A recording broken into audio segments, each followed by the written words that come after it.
Attention, attention, la pandémie de Covid-19 n'est pas encore terminée. Le virus circule toujours. Des morts et des cas graves sont régulièrement enregistrés. Que faire pour ne pas contracter le virus? Il faut respecter les gestes barrières, c'est-à-dire porter systématiquement le masque en tout lieu public et dans toutes les situations à risque. Éviter les regroupements. Observer la distance de sécurité d'1 mètre au moins entre individus. Se laver fréquemment les mains à l'eau et au savon ou les désinfecter avec du gel hydroalcoolique. Nettoyer régulièrement les surfaces ou objets avec lesquels les mains peuvent être en contact, à savoir table, téléphone portable, poignée de porte, volant ou guidon lorsqu'on n'est pas seul à conduire les véhicules ou que les objets sont manipulés par plusieurs utilisateurs. Pour tout savoir sur l'épidémie du coronavirus au Bénin, rendez-vous sur le site web www.gouv.bj/coronavirus. Ceci est un message du gouvernement de la République du Bénin.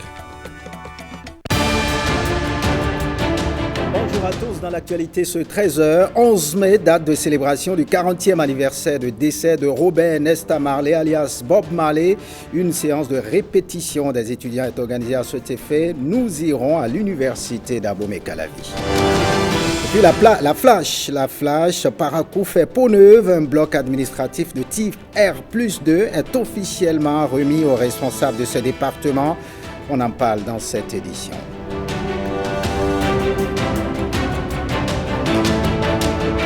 Pour un élevage rentable, le gouvernement opte pour l'insémination artificielle. William Tchoki nous amène dans une ferme pionnière d'Apapa, vous le verrez.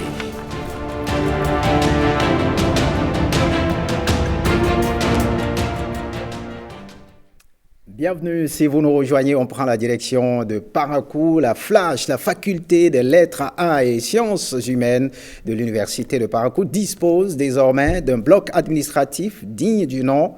Le bâtiment de type R+2 a été officiellement remis aux responsables de ce département. Une cérémonie présidée par le ministre de l'Enseignement supérieur et de la Recherche scientifique, Éléonore Yaïla Dekan. Le point de cette activité avec Alessi Assoba et Roland Tchanka.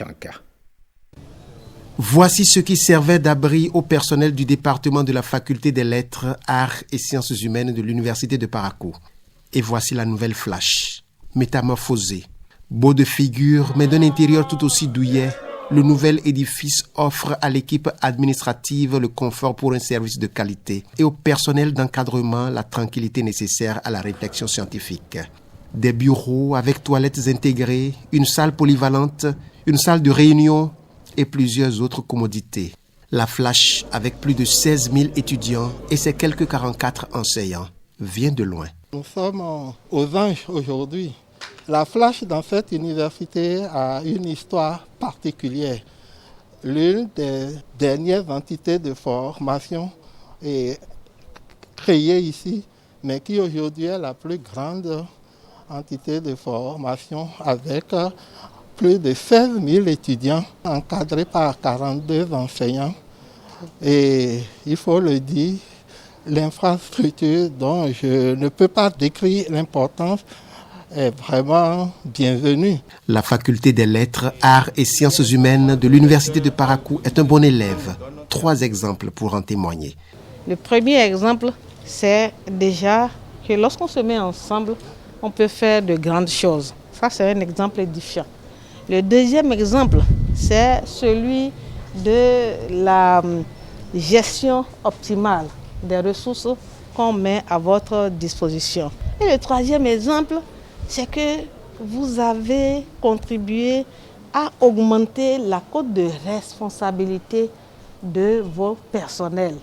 C'est un personnel qui se retrouve casé quelque part, a donc la tête tranquille pour réfléchir bien. Et lorsqu'on réfléchit bien, c'est qu'on amorce le développement. Reste à régler les questions de mobilier et de connexion au réseau Internet, des besoins auxquels l'autorité entend apporter satisfaction. La ministre en charge de l'enseignement supérieur a également souhaité que le vent de modernité qui souffle sur la Flash fasse des émules au sein des autres entités de l'université de Parakou.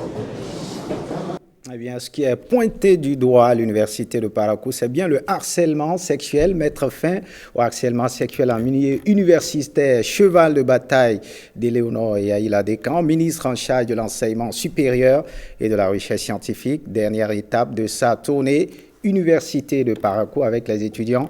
Elle a engagé des échanges décomplexés. Alessis Assoba et Roland Tchanka. Il fait des victimes en silence et sape l'avenir des plus jeunes. Le harcèlement sexuel, un thème que les plus pudiques ont du mal à prononcer, mais qui fait l'objet de toutes les attentions, même les plus insoupçonnées. Le harcèlement sexuel a des conséquences graves qui peuvent aller de la détérioration de la qualité de l'enseignement à l'échec académique, en passant par des difficultés d'intégration professionnelle et des séquelles sur la santé psychologique des victimes. Au niveau de l'université de Parakou, le ton n'est pas moins acerbe. Je voudrais remercier Mme la ministre et à travers remercier le gouvernement du Canada d'avoir pris à cœur ce phénomène-là, grave, gravissime, qui silencieusement a petit feu sur le destin de nos filles. Si on dit non au harcèlement sexuel, ça commence ici et maintenant. Le harcèlement sexuel est une plaie pour le milieu universitaire. Du point de vue des tests, il est revenu qu'il y a effectivement des faiblesses constatées. Ces tests, ces lois, décrets qui ont vieilli ont besoin d'être réajustés par rapport aux réalités auxquelles nous faisons face actuellement. Mais de l'autre côté, les différents acteurs, la relation, les rapports enseignants et apprenantes, vous avez tout un mouvement de rapports que nous allons dégager et situer chacun dans ses responsabilités. Situer chacun dans ses responsabilités, c'est faire le débat. Autour d'un panel composé d'experts, de juristes et de chercheurs, une causerie a été organisée. Un échange que l'autorité ministérielle entend rééditer dans les universités publiques du Bénin afin de sauvegarder leur image de haut lieu du savoir. Et on parle toujours savoir, le CAP, premier passeport des formations officielles donnant accès à l'université, à l'univers des métiers techniques, une offre de formation en pleine mutation au Bénin, prévue pour occuper 70% des curricula de formation dans le secondaire. Où en est-on? Réponse du ministre Marion Capot, interrogé par Rachid Biomama. Regardez. Dans ce mausolée repose l'ancien président du Dahomey, Feu Hubert Kutukumaga. Le drapeau du Bénin flotte sur cet édifice en signe de reconnaissance à ce père de l'indépendance. Ce 8 mai, la jeunesse Croix-Rouge de Parakou vient pour se recueillir et saluer sa mémoire. Seigneur Dieu éternel, le Tout-Puissant, nous te prions qu'en ce jour nous commémorons la mort de Feu président Hubert Kutukumaga et de son épouse, de leur accorder le repos éternel. Aujourd'hui, 8 mai, marque pour la jeunesse Croix-Rouge la journée internationale de la Croix-Rouge et du Croissant-Rouge. Mais en même temps, ce jour marque pour nous le 21e anniversaire de décès du président Hubert Kutukumaga. Donc c'est à ce titre que tous les 8 mai, nous sensibilisons la jeunesse, la population, pour se souvenir du président Maga, pour venir se recueillir, mettre en place des activités à l'endroit de la jeunesse, des activités allant dans le sens de la sauvegarde de la paix. Dans son agenda, un riche programme de sensibilisation autour des valeurs que prône cette association d'aide humanitaire. À travers nos activités, on veut déjà mener la jeunesse de la ville de Parakou à s'unir autour des objectifs que sont le secourisme, le volontariat et l'humanisme, qui sont des valeurs, des principes vecteurs du développement d'une nation. Étant donné qu'on est dans le contexte du Covid, on va essayer de sensibiliser la population sur les mesures barrières, sur les gestes barrières à adopter. Il y aura un recyclage sur le secourisme, les aptitudes qu'il faut avoir lorsqu'on est en face d'un accident. Un feu de camp autour duquel la jeunesse se réunira pour pouvoir déjà ensemble parler de ces objectifs, de ces activités à développer pour que la jeunesse de Parakou puisse s'épanouir. La Croix-Rouge est une association humanitaire qui vient en aide aux personnes en difficulté en France et à l'étranger. Elle est créée en 1864 par Henri Dunat. Vous l'aurez compris, l'élément parle de la célébration du décès, de l'anniversaire du décès du premier président du Bénin, Hubert Koutoukou-Maga. Vous aurez donc le lancement du CAP, le CAP professionnel dans nos prochains journaux. Au mois d'avril dernier, plusieurs soldats béninois ont été touchés dans les zones sous tension électorale à l'hôpital d'instruction des armées. Ces soldats blessés ont reçu le soutien de l'association Les Émeraudes de la diaspora béninoise des États-Unis d'Amérique et du Canada. Blaise Adampo nous fait le point. De loin, mais si proche, les Émeraudes de la diaspora béninoise des États-Unis d'Amérique et du Canada viennent en assistance aux forces de défense et de sécurité blessées lors de la période préélectorale. Une assistance morale, mais aussi physique. Ils sont venus témoigner leur sympathie, leur amour à l'endroit de ces soldats, des soldats blessés au front, à travers cette petite enveloppe de 500 000 francs. À ces vaillants soldats qui ont défendu la patrie au risque de leur vie, les Émeraudes de la diaspora béninoise des États-Unis d'Amérique et du Canada portent ce message. Les Émeraudes de la diaspora béninoise des États-Unis d'Amérique et du Canada voudraient vous exprimer tout leur respect et leur sympathie. Si nous ne pouvons véritablement estimer le degré de votre douleur, nous sommes tout de même conscients que vous vivez des moments cuisants. La situation des blessés a évolué. Grâce au gouvernement, presque tous vont mieux. Nous avons reçu 2 vagues de blessés. Dans un premier temps, nous en avions 19. Parmi les 19, il y avait 15 qui l'étaient, donc par balle. Sans délai, ils ont été tous opérés, ceux qui pouvaient l'être rapidement. Les autres ont été différés. À la suite des 19, nous avons reçu 3 autres.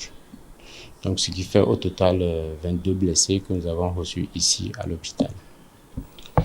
Fort heureusement, nous sommes aujourd'hui presque au mois d'hospitalisation. Donc, la plupart sont déjà sortis.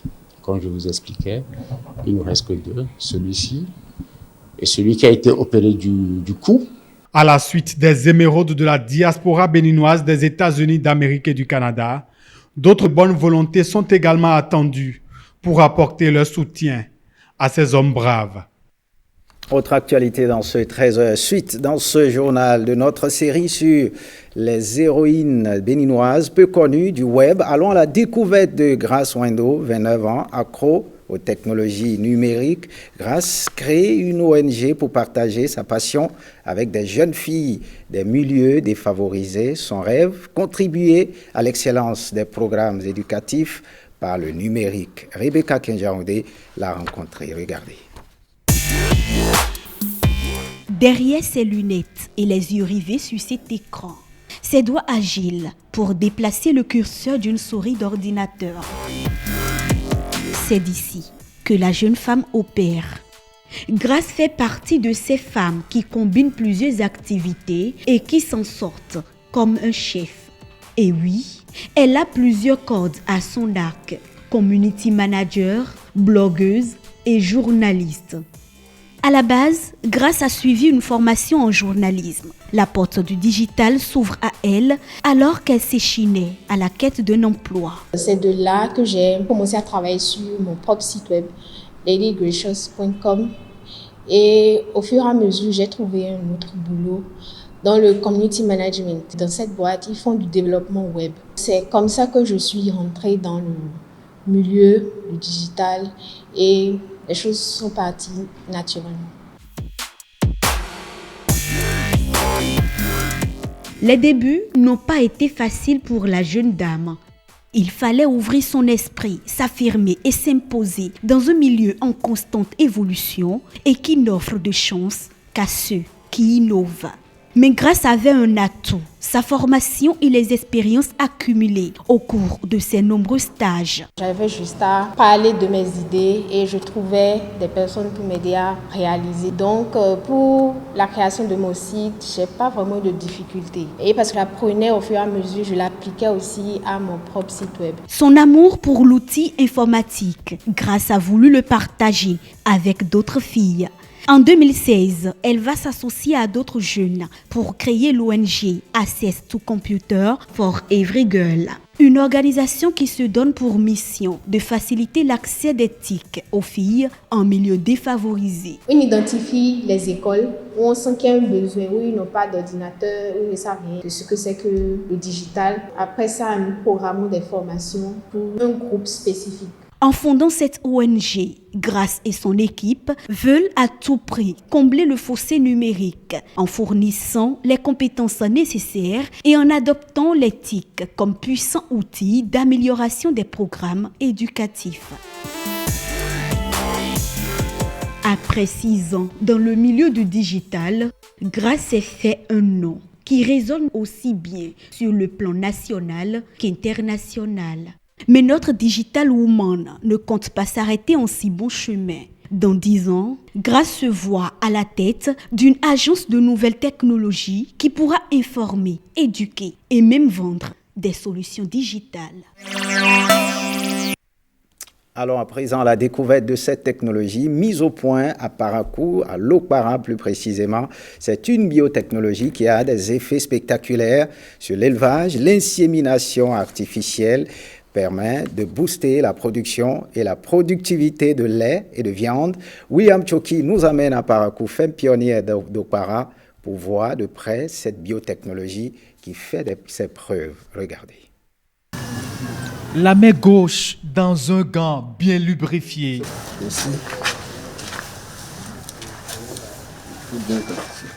Le pistolet tenu de la main droite est ensuite introduit dans le vagin jusqu'au col qu'il traverse. Le sperme ou encore la semence prélevée chez le mâle est déposée au niveau du bout antérieur du col. Ce sont là les différentes étapes de l'acte d'insémination artificielle de la vache. Une fois que vous êtes au niveau de l'entrée, vous devez poursuivre votre chemin. Le col a une certaine longueur. Après l'entrée, il faut faire une certaine longueur d'abord. 6 cm, ça dépend de l'animal, 10 cm, et vous entrez dans l'utérus. Dès que vous sortez du col, juste à l'entrée dans l'utérus, vous pressez. C'est un puissant outil d'amélioration génétique, l'insémination artificielle. Elle vient corriger le faible niveau de productivité des races locales. Le gouvernement a jugé utile de vulgariser la technique d'insémination artificielle pour permettre aux producteurs non seulement d'accroître leur production, mais également de bénéficier des avantages de cette insémination.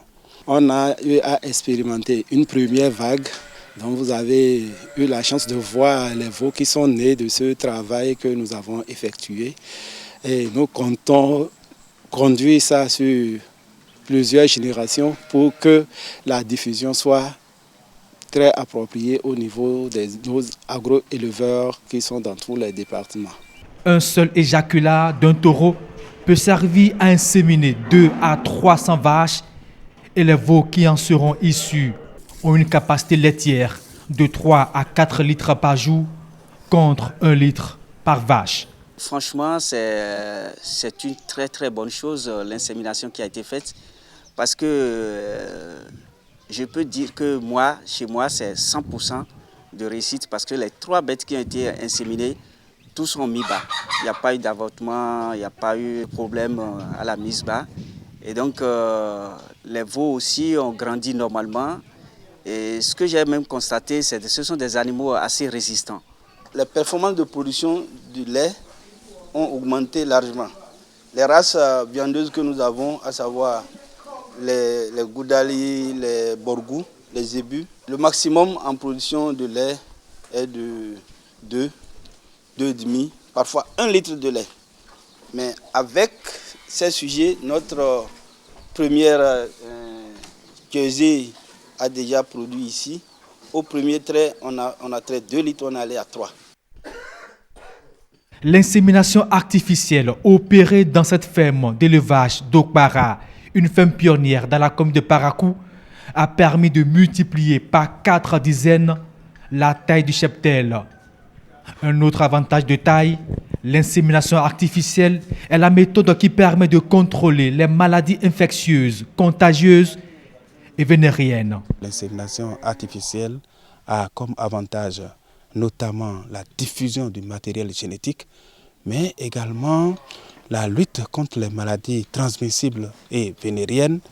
Mais à travers l'insémination artificielle, il est désormais possible de synchroniser et de grouper les naissances. L'insémination artificielle, aujourd'hui, au lieu que ça soit perçu comme une biotechnologie léguée essentiellement à la recherche, doit être vue comme un fer de lance pour le développement de l'élevage.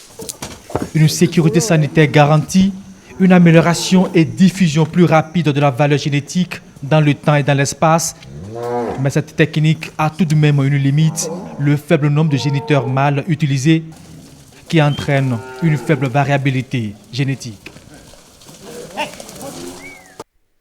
Quittons la FEM pour l'ORTB en marque un arrêt ici. Atlantique FM qui a célébré son 27e anniversaire hier lundi. L'événement a rassemblé auditeurs, partenaires, journalistes et retraités de la radio. À l'occasion, on a fait le bilan des acquis, mais aussi des projets destinés à enchanter les auditeurs. C'est ce dont nous assurent 2 auditeurs attentifs, Maxime Agba et Benjamin Denayon, ont rapporté leur témoignage. Regardez.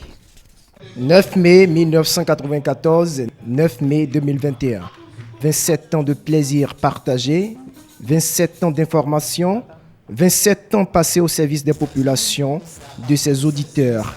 Atlantique FM, la radio leader, marque une pause, regroupe et personnel, auditeurs, pères fondateurs de la radio et sympathisants autour d'un gâteau, celui marquant bien sûr ses 27 ans d'existence. Mais écoutez, à travers Atlantique FM, on apprend beaucoup de choses. Mais on aurait dû mettre l'émetteur d'Atlantique FM sur les collines de Dassa. Là, on va couvrir tout le Bénin. L'État réfléchit. Effectivement, le chef de l'État en profite pour le remercier. Il milite pour ça, pour porter haut la voix de Atlantique FM pour que nos auditeurs ne se plaignent plus. Entre autres défis pour les dirigeants de cette radio, c'est bien la couverture de l'ensemble du territoire national et la redynamisation des émissions offertes. Monsieur le chef de service Atlantique FM, vous et collaborateurs, le directeur général de l'ORTB, me charge de vous transmettre toutes ces félicitations et me dit que le gouvernement tient à accompagner l'ORTB. Le directeur général me charge de vous rassurer que vos émissions ne vont plus s'arrêter à la hauteur de Dassa ni des collines. Et les équipements sont déjà là. Je continuerai par plaider la cause de Atlantique FM auprès de la direction générale. Et pour ce qui concerne les autres, il n'y a pas de problème. Je prends l'engagement ici que le contenu ira avec le contenant. Atlantique FM, une des radios placées sous l'autorité de l'Office de radiodiffusion et de télévision du Bénin, émet sur les fréquences 92.2 à Cotonou, 92.5 à Parakou et en direct streaming sur son site internet.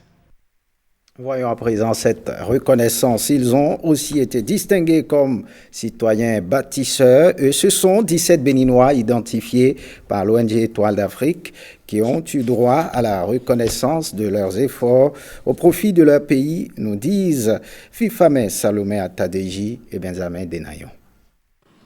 17 Béninois identifiés dans différents secteurs d'activité qui, de par leurs œuvres ou leurs talents, contribuent à renforcer le Bénin dans sa marche vers le développement.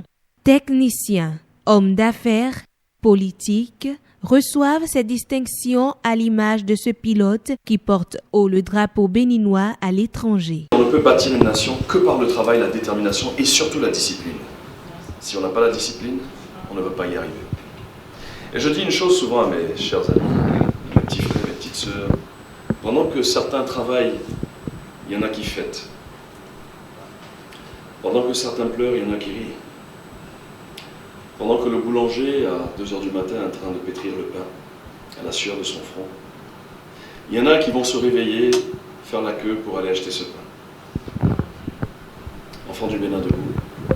Debout nous sommes, debout nous resterons, pour les générations futures, afin de révéler notre pays. Révéler le Bénin. Ce à quoi s'attelle cet homme auprès d'un ministre de la République.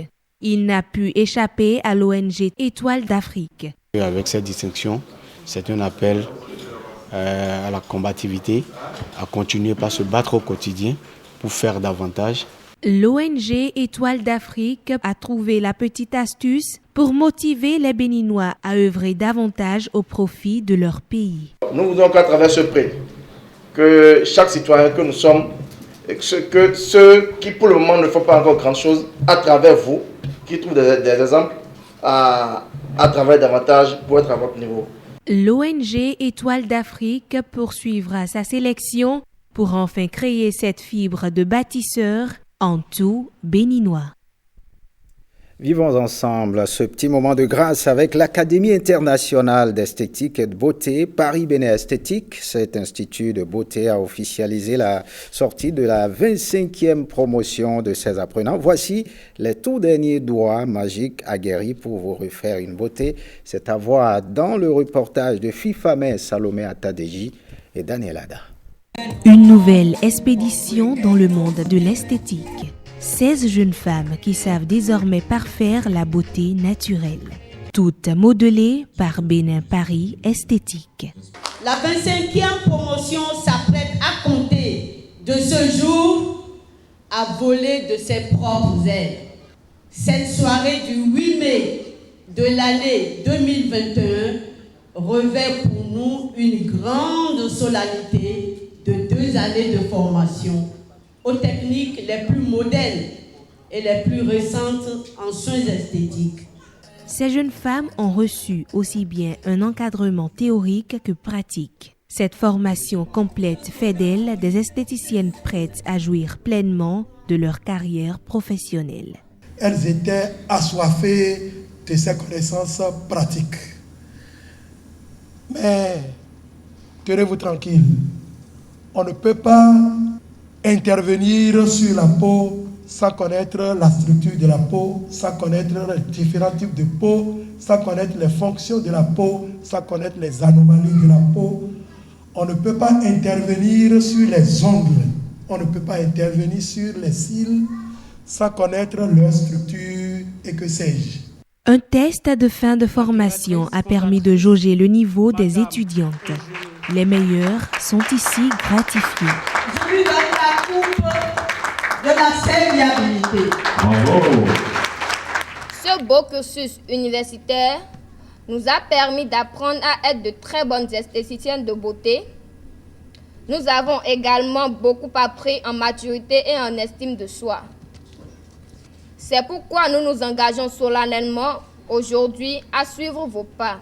Installée au Bénin depuis 1992, Paris-Bénin est une école internationale d'esthétique cosmétique. Plus de 723 étudiantes y ont été formées. Depuis sa création, cette académie innove au quotidien en vue de la satisfaction de sa clientèle.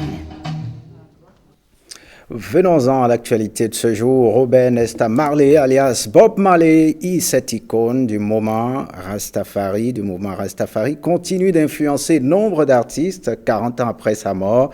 Considéré comme le plus grand musicien de reggae à travers le monde, on lui voue un culte de tous les 11 mai, date de son décès. Les casseurs de l'université d'Abomey-Calavi préparent déjà la célébration de l'artiste, auteur, compositeur jamaïcain Stanislas Limpon et Junis Tondji les ont vus à l'œuvre. Regardez. Les derniers réglages pour mieux célébrer un artiste transgénérationnel. Les casseurs de l'université d'Abomey-Calavi revisitent le répertoire musical de Bob Marley. Depuis environ 3 mois, pas de temps pour eux, leur souci étant d'offrir un spectacle époustouflant à la communauté universitaire. On répète presque toute la semaine, puisque chaque jour quand vous venez ici, il y a toujours les casseurs qui sont toujours en répétition. Jusque-là, nous espérons bien que ça sera du lourd.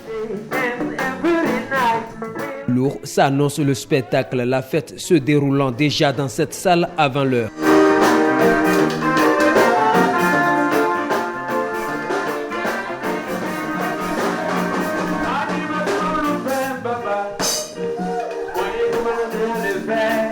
Ce soir, nous avons eu à exécuter quelques titres de Bob Marley, de Lucky Dubé et de Tikenja.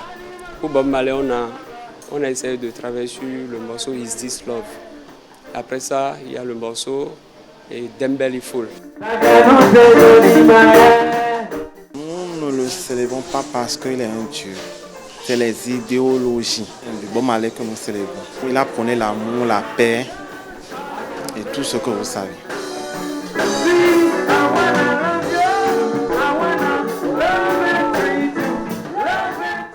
L'exécution des morceaux de Bob Marley dans cette salle draine autour les curieux. À l'intérieur, au rythme des accords musicaux, flotte en l'air le t-shirt à l'effigie du Rasta avec un rappel là-dessus: fêtons le 11 mai sans tabac.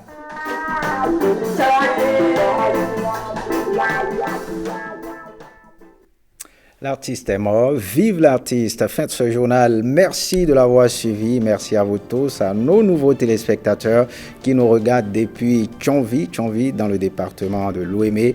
Bonne suite des programmes sur l'ORTB, passe sans vous.